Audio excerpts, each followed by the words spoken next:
Hello, everyone. Welcome to the Final Bar. I'm your host, Dave Keller. I'm the Chief Market Strategist here at StockCharts.com in the somewhat rainy Redmond, Washington. Thanks for joining us every weekday after the close as we look at the markets together through the lenses of technical analysis, behavioral finance, investor psychology, whatever we can do to make sense of the markets in uncertain times. Plenty going on right now. We've talked about the headwinds and tailwinds to asset prices moving in recent months, and so many things: coronavirus, potential for further lockdowns, increase in coronavirus cases, the Fed, and somewhat perceived unlimited support for risk on assets. And then we have this minor thing happening today: the U.S. elections, focusing on the presidential election, some major congressional races. From a technical perspective, what's interesting today, you had the big run out of the open, a nice rally into the close, came off a little bit at the end, but yeah, S&P finishing off pretty good. So we're coming off of that support level, and the question is, where next, right? We're going to dig through as much of that as we can with a focus with my guest Julius de Kempenaer on stocks versus bonds and what that ratio means. We have some great guests coming up on StockCharts TV and particularly on the Final Bar to help us make sense of things in uncertain times. Today, as I mentioned, Julius de Kempenaer from RRG Research, kindly staying up late in the Netherlands to be with us tonight. Also, tomorrow we have Frank Capillari from Instinet coming back on the show. On Thursday, Mark Ungewitter from Charter Trust. Next week on Tuesday, on the 10th, we have Brian Shannon from Alpha Trends. Brian created an indicator called Anchored VWAP. He's going to give us a little taste of it there and a preview of a special event he's going to be doing for us a couple weeks out, focusing on that technical approach.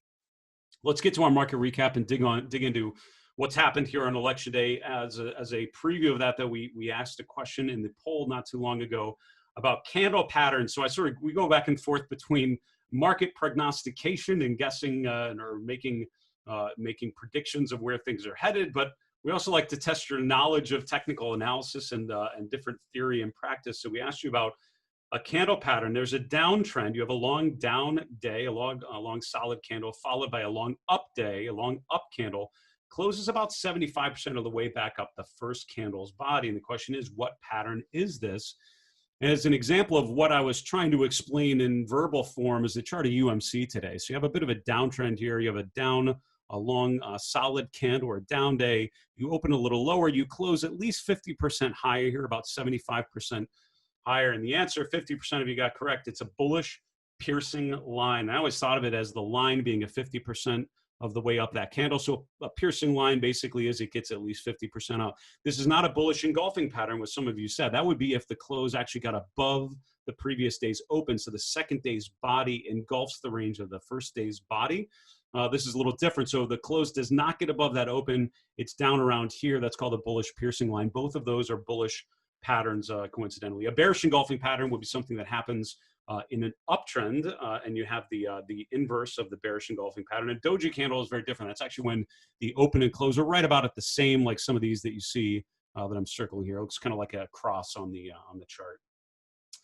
Great job with that. And as I've always told people when they're learning technical analysis, I would concern yourself a lot less with what the names of the patterns are. I would concern yourself much more with what the dynamics are that those names and those patterns are meant to illustrate.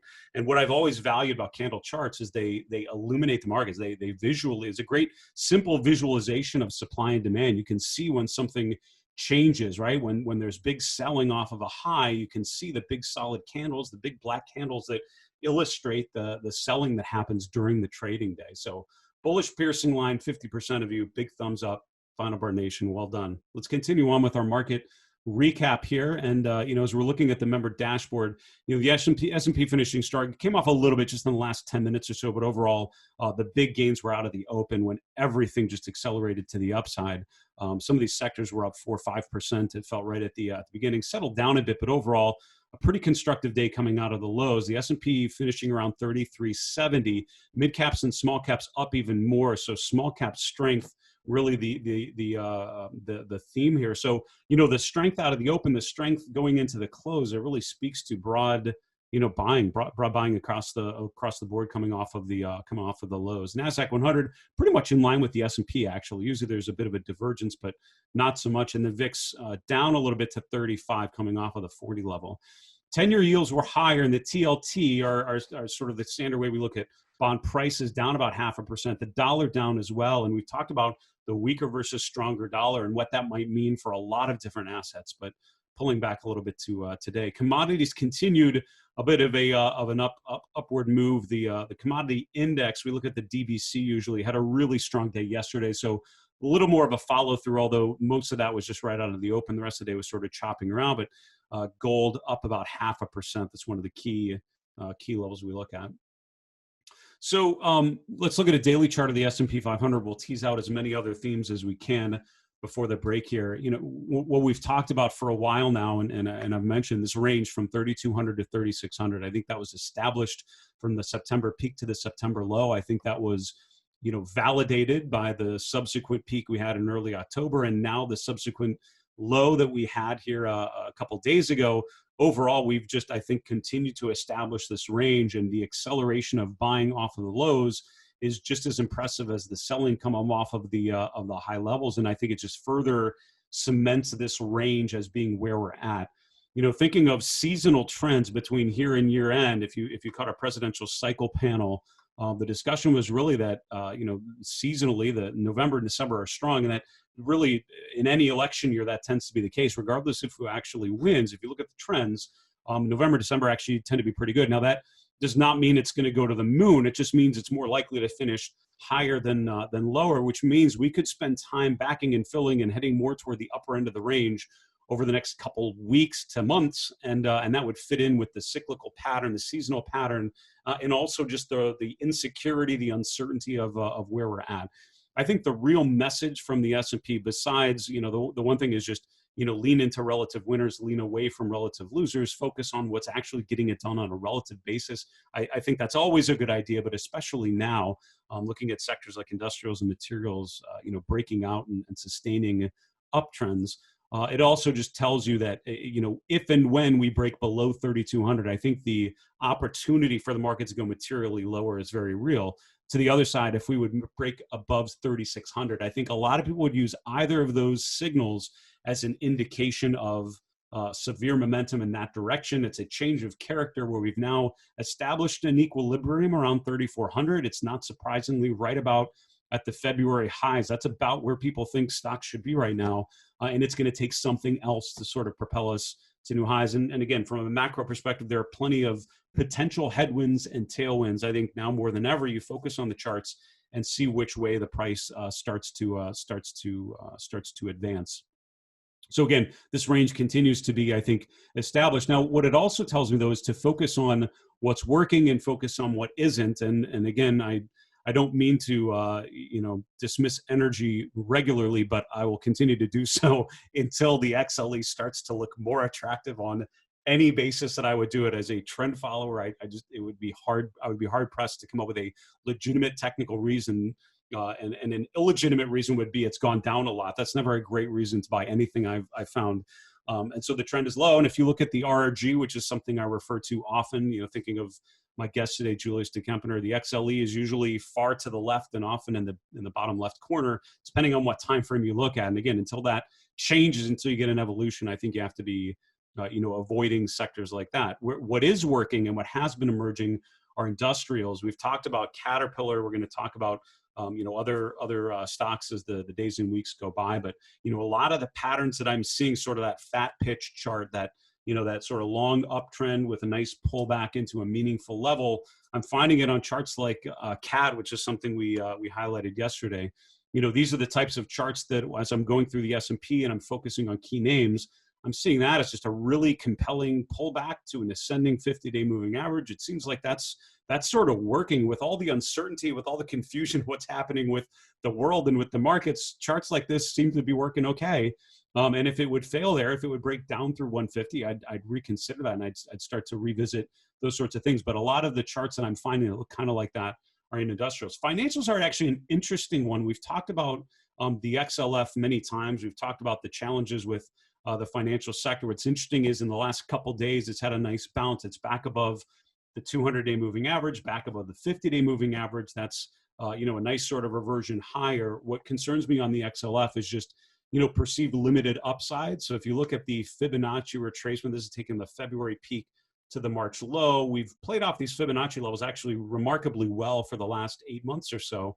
But the 61.8% level, which is around 25.50, 25.60, we'll call it, consistently has been resistance. And after we first failed at those levels, failed at the 200-day here in June, we've now bounced up against that 3 more times. And every time that sort of resistance. So a consistent, a persistent resistance level. That was way too many resistance sounds, but you get it. It's a level, and we keep bouncing onto it, and we're unable to get above it. It is a glass ceiling. Until we're able to eclipse that with some sort of follow through, I think you have to be skeptical of a lot of upside from here for financials. Also, the relative strength. Again, flat relative strength is okay. It's not bad, but it's not great. And again, I'd rather lean into things that are really starting to emerge.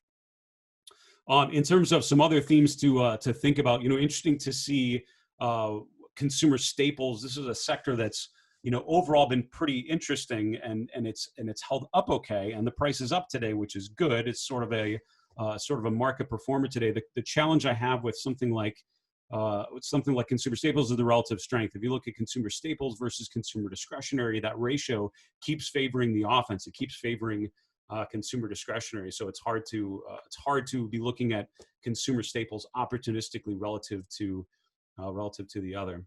That's all the time we have. I'd encourage you, as always, to dig into some of the Scooter reports, focus on the stocks that have staying power, that have longer term trends that are working. You saw a lot of the names that really moved higher today were some of the top 10 Scooter ranked stocks. Tesla was up pretty good today, over almost 6%. That brought the automobiles group up as one of the strongest out of the 100 odd Dow industry groups that we follow. We need to take a quick commercial break. Back with my guest, Julius de Kempenaer. We'll see you in a minute.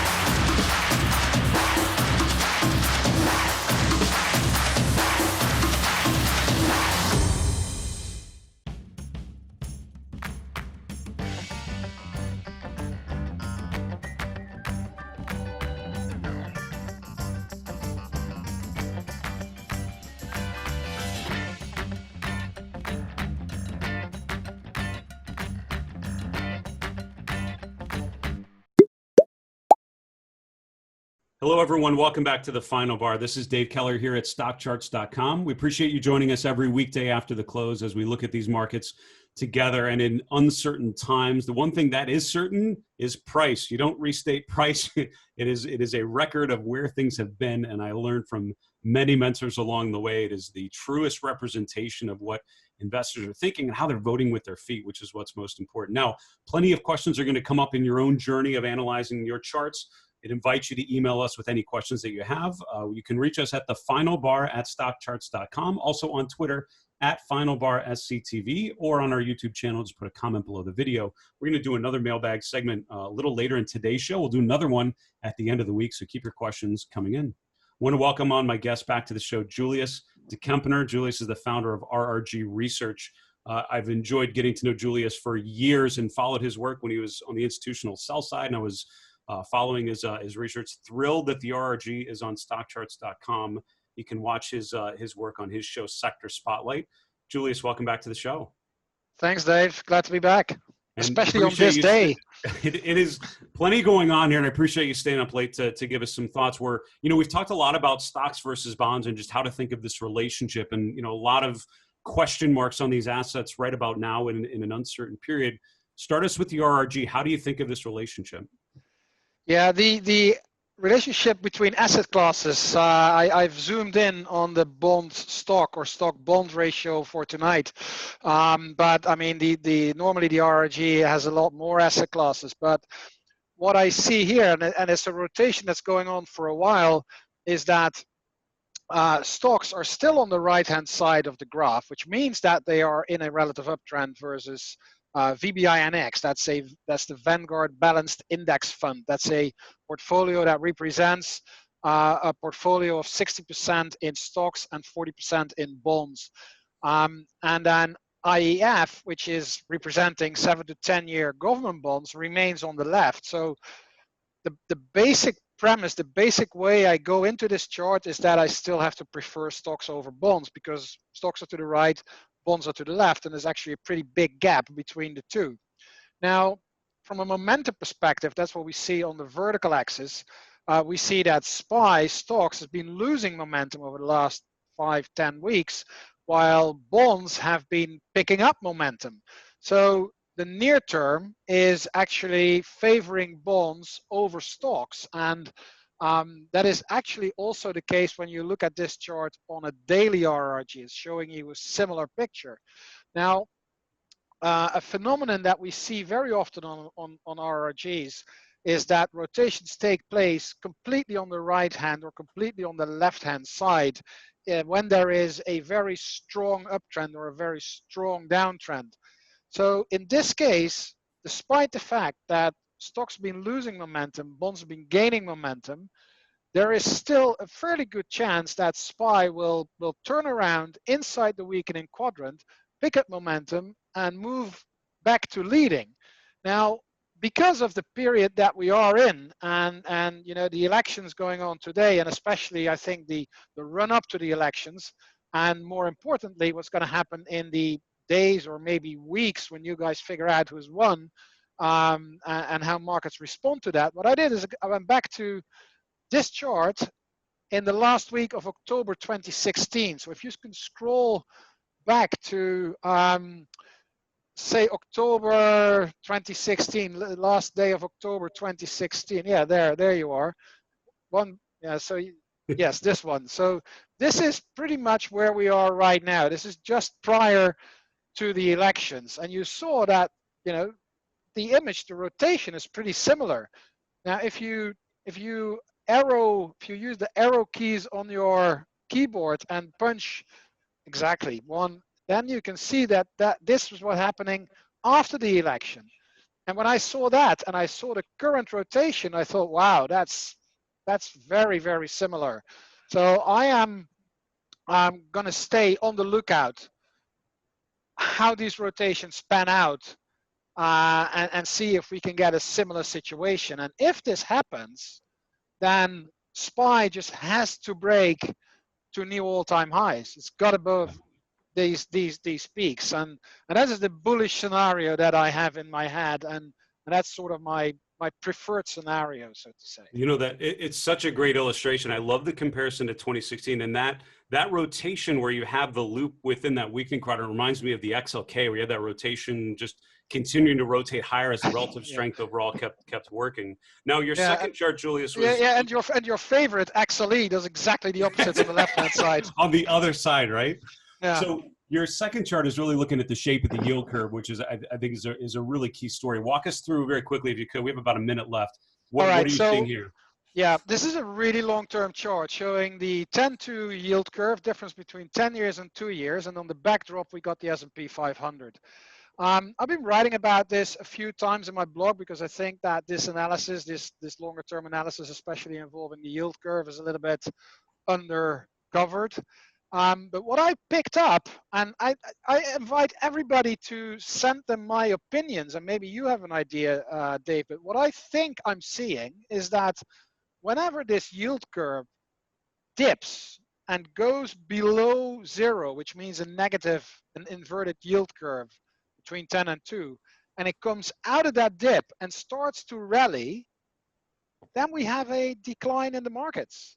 You know, if you go back to 1990, you see it happening. You go 1991, then the dip in 98, there you got that. In 99, you got that dip. And prior to that, the yield curve was inverted. We got this massive inversion in 2000, 2001. And then we got our 2001 to 2003 decline. And then we have this inversion that actually happened in 2006 and 2007. And then we had obviously the financial crisis that took the markets down. And this is where we are right now. And initially, I thought that the dip that we had in March was the decline, and we're already on the way out. Yeah. But as that yield curve is now starting, that steepening is starting to accelerate, I wonder whether we should keep an open mind that maybe, just maybe, that's my plan B, but you got to be aware of what's going on, that we have a situation that's more like 2007, 2000, and not necessarily in that magnitude, but that we are facing a little bit more risk of weakness for stocks going forward. So really interested to hear other takes on this, but this is what I just thought I'd bring to the table today. Those are two fantastic charts. Appreciate you talking through stocks and bonds. And again, the shape of the yield curve is an interesting one. I hope we can dig into that theme a little more later in this week. Julius de Kempenaer, thanks so much for coming on the show again. Thanks for being up late. Hope you and everyone around you stay safe, and we'll keep in touch, all right? My pleasure, Dave. Same to you guys. That's Julius de Kempenaer, founder of RRG Research, joining us from the Netherlands. Again, I've followed the RRG as a way of thinking about asset rotation for years. I have yet to find something that's better to illustrate how things are rotating around a benchmark, and I don't use it as much for thinking about the stock-bond relationship. I'm inspired to dig in a little deeper. We need to continue on with the show, answer questions from the Final Bar mailbag. Please keep your questions coming. We're going to get to as many as we can. Question number one, I noticed on your Candle Glance page, it shows the larger size Candle Glance charts than I have. For example, on your intermarket thing, I think you're talking about this one probably. I can only fit X number of charts. Oh, right, they're small, they don't fit on my screen. So here's the trick, and this is just something I've learned from sharing my screen on a lot of different monitors. On a Mac keyboard, and I don't know how to do this on a Windows keyboard, but you mentioned you had a Mac in the question, so great. Hold down the Command key or little Apple key and hit the plus, and it makes these charts bigger and bigger. It'll dynamically size them to whatever screen you have. You hit the minus, hold down Command and hit minus, it'll shrink them down. And depending on what you're looking at, I usually have it at 110%. But as I'm looking at charts, I'm often hitting Command and plus and negative, plus and minus, and that kind of stretches them out, makes them bigger, makes them smaller, depending on what I'm trying to do. That makes it easier. This for me is it's a pretty good size screen, a 27-inch monitor, and this suits me pretty well. But that's the trick to making the Candle Glance charts be larger or smaller on your monitor. Next question, it would be nice to know how you go about reviewing all of the 500 stocks in the S&P, how to do it on the site, and also whether you do it ranked by RSI, sector, or whatever. That's such a really good question. And I would say step one, get your kids to stay out of your office while you're doing it, because focusing on 500 stocks does take a little bit of time. When I first started doing this years ago, it would take me hours because I was really going through meticulously and trying to go through things. Once you do it regularly, you don't have to like reinvent the wheel every time. You're kind of familiar with what the charts look like, and you're just kind of mentally updating, week to week. So I'll show you what I actually do. So I actually just use a chart list. I have one tied to the S&P 500, which is pretty easy to do. If you go to chart lists on your dashboard, we've got a bunch of these, but this one down here, where is it? It's called S&P 500. Here we go, S&P by sector and industry. And the way I actually have this set up is it's in order by sector. So it starts with communication services, and then it goes to consumer discretionary, then consumer staples alphabetically. And then I have them grouped by group. So it starts with the entertainment names, Charter, Comcast, Disney, and that goes into the fixed line telecoms, then it goes into video gaming and internet stocks, and it kind of goes through. So I do that because you want to see similar names grouped together. So when you get to, consumer, you have the home builders all together, and you have the hotels together, and it sort of makes sense to me because a lot of them tend to move together. There are a lot of different ways to do this. You could review them based on scooter rankings or whatever. For me, grouping them by sectors is how I've always thought about it. The way you actually set this up is create a scan, just scan for the or sorry, actually you don't need to do that. You go to your chart lists here, go to your dashboard, say you want to create a new chart list. I do love my kid, give it a name and hit create new list. And then you can import from a group, and you can just say the S&P 500 and then just sort it however you want, say save the sorting, your list is done and you got it. That's how you do it. Next question, do you have a template you use to log your trades? If so, would you share that? So I do, but it is super analog. I have a notebook that I've used for years, and I literally write down the ticker. I say whether I bought or sold and at what levels.